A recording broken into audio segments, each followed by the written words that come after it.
With the onset of COVID-19, many employers immediately went to working remote, taking other drastic means to protect employees. Well, this completely turned our normal way of seeing each other every day, our set routines, the way we manage upside down. All of a sudden, we were left trying to operate a business in an unknown world. On top of this, we have continued pressures and stresses in the world, such as strong political views and attacks. We're going through an election right now. There's massive national riots that stem from the senseless killing of the Black American George Floyd. Not only are we feeling helpless with COVID, we're stressed and experiencing similar feelings as we learn to work in this new world of COVID. The objective of today's training is to provide you with some ideas and techniques to help you better manage in today's environment. Well, let's talk about some of the pros and cons of working remote.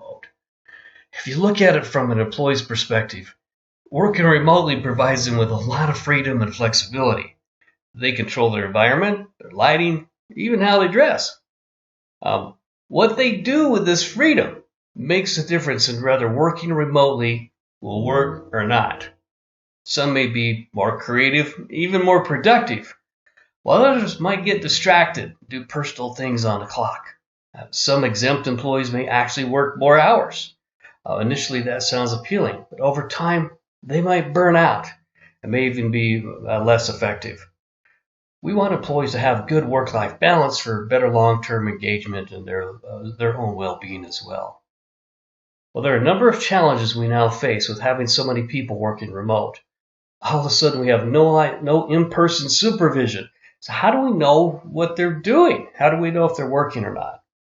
Employees and supervisors, their work routines are gone.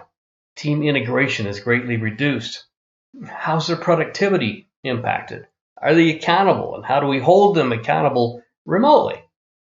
Working distractions are also huge. Kids at home, TV, no one is watching, so who knows what's going on, right? Communication is much harder and with more misunderstandings, missed deadlines, conflicts. With the social isolation, many employees, their engagement level has decreased as well. They're used to seeing each other during the day in the water cooler talk and the lunchrooms. Stress is high. So what about things like having the right tools and equipment to work remotely? Do you have everyone set up correctly? Well, we'll talk about how to address many of these challenges as we explore some of the management techniques that are needed in today's environment. First, I'm going to start by showing you a short video that I think you'll find this a very interesting video and a good way of introducing this. Anton has joined the meeting. While it may be astounding that we can have a virtual meeting with people on different continents, it can also be frustrating. And these frustrations can affect morale, engagement, productivity, and innovation. When changes in the ways we communicate lead to changes in how others perceive our communications, this calls for a new set of protocols and behaviors. Authors Erica Dewan and Tomasz Chamorro-Premuzic have a few rules of thumb for communicating with remote teams. First, since clarity and consistency are key, sticking to a set of agreed-upon norms can help avoid confusion. This could range from a set of acronyms about expected response times to standardizing use of particular communication platforms. Next, remember that you can never be too clear. Unless you've established a shorthand protocol ahead of time, don't assume others understand your brevity. Take the extra time to be extra clear, regardless of the medium. Third, don't bombard your team with messages. Each time you email, text, or call, imagine that you are physically walking into your colleague's workspace. If you followed up an email by text and phone, it would be like opening their office door 3 times in a row. Minimize your digital volume and think wisely before hitting send. Fourth, notice that team members who are more introverted in person can really benefit from written communications. Physical barriers can actually level the playing field for those who may be less inclined to speak in group settings. Lastly, Find ways to celebrate and socialize remotely to strengthen relationships between team members and improve collaboration. Even a simple switch from conference calls to video, for instance, can boost rapport and create empathy. The challenges of remote teams will not disappear, but creating consistent rules, rituals, and protocols will go a long way in building a new communication skill set. All right, it's a great video, and we're going to build upon that in our discussion here today. So let's start by first talking about the general role of supervisors. We wear many hats, such as these items shown on this list.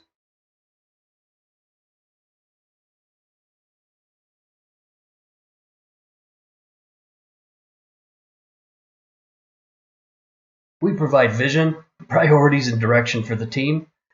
We help define and communicate expectations. We assign and guide their daily workflow. We're also a resource to make sure they have the tools, resources, advice, and training that they need to do their job. Sometimes we even help eliminate barriers that are hindering their success, like perhaps issues they're having with another department.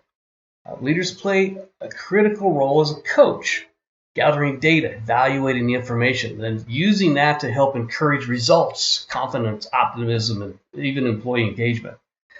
They monitor the work environment, their daily performance. They provide feedback, both positive and constructive, to help the team members succeed. So as part of the performance management process, they hold employees accountable or help them to be accountable themselves, really. Ultimately, the achievement of the department's overall objectives and results is the responsibility of the department leader and the supervisor. It's them rallying the team to get it done is what makes a difference. Leaders who are great at these roles are also skillful communicators. They're able to perform these roles in a positive, participative fashion, involving employees and empowering them to perform their jobs without a lot of hand-holding or micromanaging, if you will, from the supervisor. So see yourself as a colleague, not their boss or parent, and then adjust your interactions accordingly. One of the first important methods to managing employees in today's environment is to set clear expectations. Even taking this a step further and having mutual agreements with employees in these important areas, like what are the work hours expected? How quickly are they to return calls for customers, team members, and even to you, the supervisor? How about email responses? When our employees began working remote, one of the first things we did was have them all sign a working remote agreement, making sure they understood the expectations of some of the do's and don'ts of working remote. You may want to consider doing the same.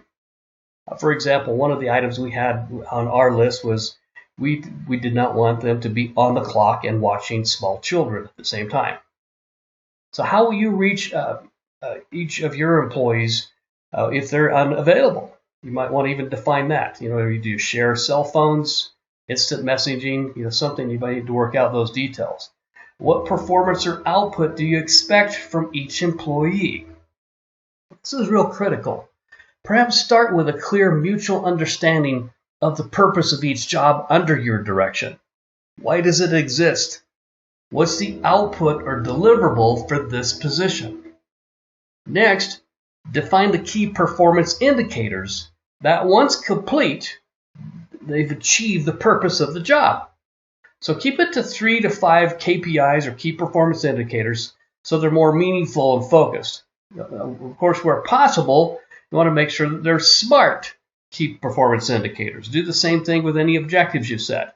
S is specific, M measurable, A attainable, R results oriented, and T time bound. It's also important to hold regular ongoing discussions where you review priorities regarding the business, the team, and by individual, and you're discussing regularly these KPIs. Ask good questions and facilitate the development of the individual, pulling things out from them as opposed to telling them everything. Remember, employee involvement helps encourage commitment, buy-in, and ownership as well. Well, critical to effective management techniques is establishing regular, recurring meetings and channels of communication. We recommend that you meet at least once a month one-on-one. Once a week one-on-one with each of your employees in a virtual conference call where you can visually see and talk with them. This helps you to better communicate as you get the nonverbal communication along with the words and the voice tonality. So that's another change as you're going to find yourself doing more things with video conferencing and such. Meet weekly as an entire team to discuss critical priorities. When I say meet, you're going to meet virtually in most instances in today's environment. But you want to make sure that you're giving them updates, you're reviewing weekly action plans by team members, and consider doing a weekly team check-in meeting as well. We have team members that check in twice a day, just for a few minutes. They have a short huddle, and then they move on and back to work. You have company-wide meetings should increase their frequency as well. Consider doing meeting where maybe you met once a month before. Now maybe you meet twice a month. We need to increase the communications. Then use video conferencing such as Zoom, GoToMeeting, Teams, or another tool that allows you to see, again, the nonverbal communication and to better connect with team members virtually. So if you take a look at this chart to the right here, the various mediums and their level of effectiveness, face-to-face, video conferencing, and telephone calls are more effective than relying on just written emails that may convey the wrong tonality or create a misunderstanding. Now, it doesn't mean emails aren't important as well. Just make sure that you're using good etiquette when you're writing emails, that they're short and to the point. There's nothing wrong with holding a meeting and then sending a follow-up email afterwards discussing the action plans. Remember to put yourself in the shoes of the others, to see things from their frame of reference when you're communicating and adjusting your management style accordingly as well. Well, be clear when providing assignments. If you provide written instructions, read them over yourself and check. Say, hey, if I followed these literally, could you do what you're asking the employee to do? If you provide verbal instructions, have the employee repeat the instructions back to you, and then ask them if they have any questions. Again, clarity, increased communication is critical in these times. But when we're in the office, we got a lot of our personal connection needs met. We're around the water cooler and the lunchroom chit-chat. Even just walking around the office, we were able to build rapport and relationships much easier in person. Well, in the world of isolation and working remote, employees are missing these connections and relationships. So help create opportunities for people to connect. Supervisors also need the rapport and the relationship with each of the employees in order to be as effective in influencing them and being a leader. So how do we replace this connection? We'll use time during your one-on-one meetings for small talk, like asking about their weekend, special events, family, or even discussing things that you know they're passionate about. You got to take the time now to spend a little more time on some of those personal things on your calls and remote. When you're holding team meetings, how about asking each team member to share the best part of their week or to share what's going on that's good in their world? I'd also recommend finding a way to create other web-based, online places where they can share pictures, events, vacations. Finding ways to still have fun at work is important. Well, Abraham Lincoln once said, "It's better to trust and be disappointed occasionally than to distrust and be miserable all the time." Well, in this world of remote, we need to exhibit a great deal of trust. Most employees don't go to work to do a bad job. They want to do what is expected of them. Sometimes we have to help set expectations and then allow the flexibility if something is perhaps a little different than what we expected or how we'd have done it. Work with them closely on what they do, but how they do it, leave that more up to them. Give employees the benefit of the doubt. And at the same time, put in place some checks and balances that help them and help you to always be aligned with expectations and priorities. And then clarifying expectations and KPIs help with this, along with holding your weekly one-on-one meetings with each employee. So be trustworthy as well by doing what you say, never complaining down or sideways, and never speaking negatively behind someone's back or about the company or about company policies and practices. So whether you're in person or working remote, Recognizing people for outstanding accomplishments is always a good thing. In these challenging times, it's even more important to find and recognize the positive things that's going on in your business and with individuals. So find ways to notice the accomplishments that others do, even if it's a simple thank you or giving them praise or recognizing them in a team meeting. I would proactively ask your team leaders at least every month, who do we need to recognize this month? Now remember, when you're doing recognition, to create a gold medal moment when you recognize someone, especially in public situations where you're getting more specific about their accomplishments, and the way that you express your appreciation, the way that it's handled, is critical. So if you think about the Olympics, and the grand ceremonies, and the singing of the national anthems, and the issuing of the gold medal, I mean, it's such a great event. And sometimes it's as exciting to watch as the performance of the athlete as well. Here's an example of a non-gold medal moment. So here the president held a company-wide meeting where he covered important things about the business. He was about to end the meeting when the HR person walked up to him and whispered something in his ear and handed him a gold watch. The president walked back over to the microphone. He looked over to Roger and he says, "Hey, Roger, thanks. Here's to 20 years. And he tossed him the watch. Roger, who had given his heart and soul to the company over the past 20 years, he looked at the watch and then suddenly threw it back to the president and says, "If this is what 20 years means to you, keep the damn watch." And he walked out of the meeting. Well, what should they have done? Obviously, 20 years is a pretty big deal. Perhaps the meeting could have been for Roger only. Certainly, he and the HR person should have been better prepared, right? The sharing of specific accomplishments, perhaps having others sharing details about things and their experiences working with Roger would have helped. They could have even invited his wife and kids to attend.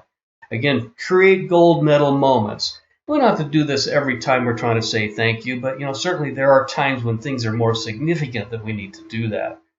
Find other things to celebrate as well, such as birthdays, service awards, milestone accomplishments, and even someone who demonstrated high customer service or a core value, and sending that around and communicating that to the team. All of these things help. Well, create working relationships with your team that helps them to be more self-reliant without looking to you for everything. Encourage them to solve their own problems and manage their daily work plans. Certainly be a resource that's there to help, but do it in a way that trains them to solve it themselves and to rely more on themselves. For example, when an employee goes to you with a problem, maybe instead of giving all the answers, ask them for their suggestions. How will they handle it? So help draw out the pros and cons. What are the pros and cons of that decision? Get their thinking first on plans, problems, and suggestions. So have you ever, another topic, we're going back to this KPIs here. Have you ever played a sporting event where you didn't keep score, like basketball or golf or baseball? I bet you didn't play as hard or as well, did you? Well, when we keep score, we all have this inherent need to want to know how we're doing. So we all want to know how we're doing. When we work with your work teams and defining expectations, work also at helping them to see how they're doing and helping them to see the score and their performance measures, maybe on some sort of a dashboard. So by tying in those KPIs to where they see it, they know how well they're doing regularly, you don't have to be there in front of them guiding and holding their hand and telling them one-on-one. Doesn't mean you don't still have your one-on-one meetings to talk about things, identify patterns or problems, maybe identifying opportunities to recognize. Also, let employees fail and make mistakes without beating them up. So helping them to learn from their mistake by asking them to explore what went wrong or what they could do to make sure that things get better without maybe making a huge deal. We want them to be creative. We want them to take some marginal risks. But we want them to be self-accountable and self-reliant through this process. Well, in today's world, strive to have more than one person understanding all critical performance functions at your organization. Where possible, do cross-training with more than one person knowing how to perform important functions at your business.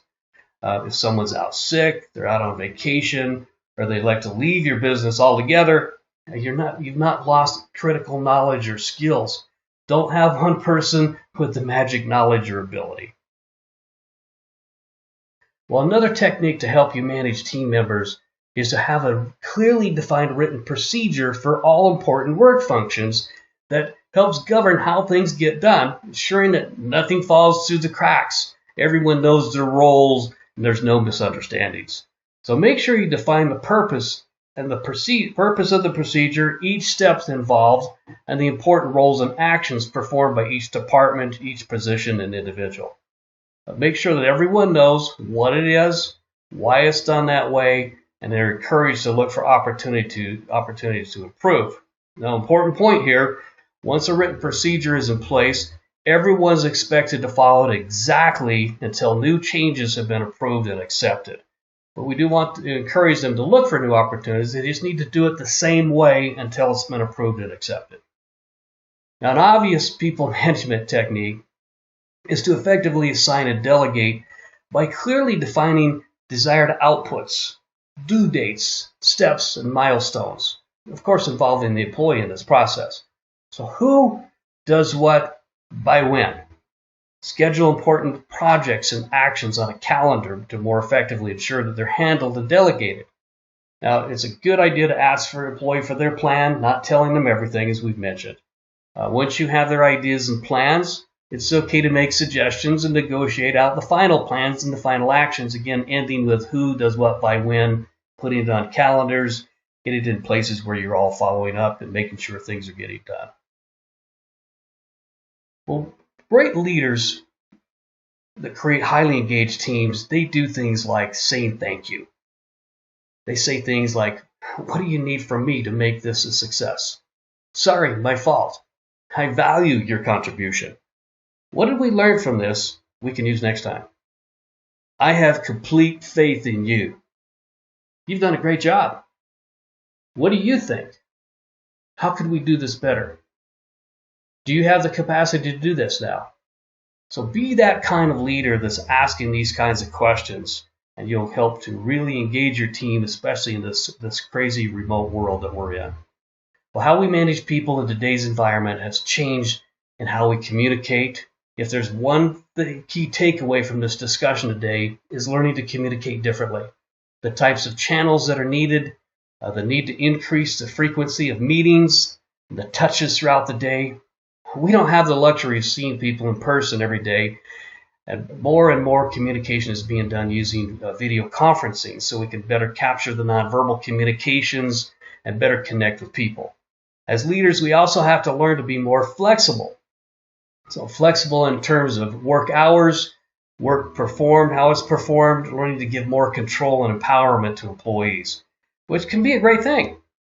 Now, this leaves us needing to trust employees and to be more trustworthy ourselves. So to really make it all work, we have to get very clear on expectations and tracking clear performance information or key performance indicators that we've discussed. So getting people to manage themselves, resolving their problems, to be accountable to themselves is so critical. Having dashboards of those information so they know how they're doing. As discussed, people miss the water cooler, lunchroom, chit-chat, and the connection. So we have to work at finding ways to keep people connected and building rapport and relationships during these trying times. This ends our training here today on effectively managing your teams in today's environment. Good luck.